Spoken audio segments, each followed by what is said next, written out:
ভাত দিয়ে আর একটু। না না, আর লাগবে না। কেন, শরীর খারাপ নাকি? কই না তো। তা তো কম খাচ্ছ কেন?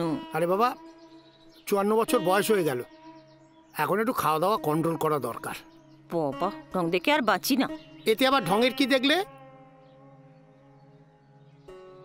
বলি, মাথার চুলগুলোই শুধু পেকেছে, আর তো কিছু নয়। এখনো শরীর তো যথেষ্ট শক্তপোক্ত আছে। আগে আগে দাঁত দিয়ে পাথর ভাঙতাম, বুঝেছো?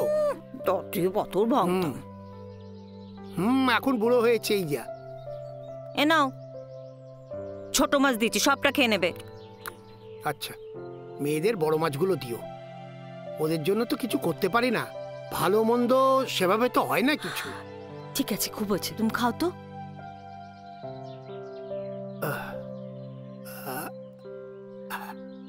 আচ্ছা, জয় কি কলেজে বেরিয়ে গেছে?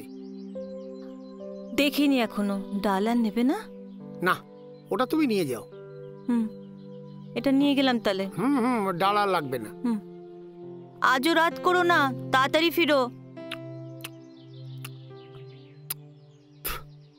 মাছের ঝোলটা দারুণ হয়েছে। কাদের ভাই, আপনার মেডিকেল টেস্টের রিপোর্ট কিন্তু ভালো কথা বলছে না।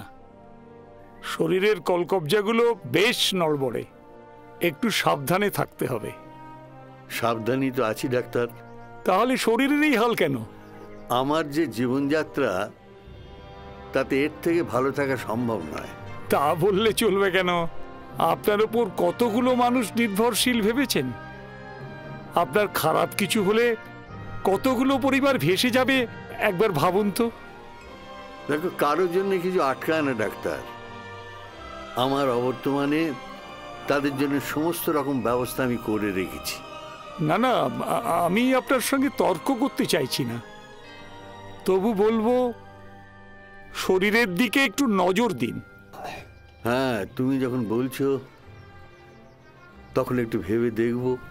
তাহলে যে ওষুধগুলো চলছে সেগুলো কন্টিনিউ করুন আরো অন্তত 10 দিন। ওসব ওষুধ খেতে ভালো লাগে না ডাক্তার, বিস্বাদ লাগে। শরীরে রোগ পুষেছেন, ওষুধ তো খেতেই হবে কাদের ভাই। তাছাড়া বয়সের কথাটাও তো মাথায় রাখতে হবে। দেখো ডাক্তার, তোমারই বকবকানি শোনার মতো সময় এখন আমার নেই। এখনই আমাকে একবার কোর্টে যেতে হবে, তুমি এখন এসো।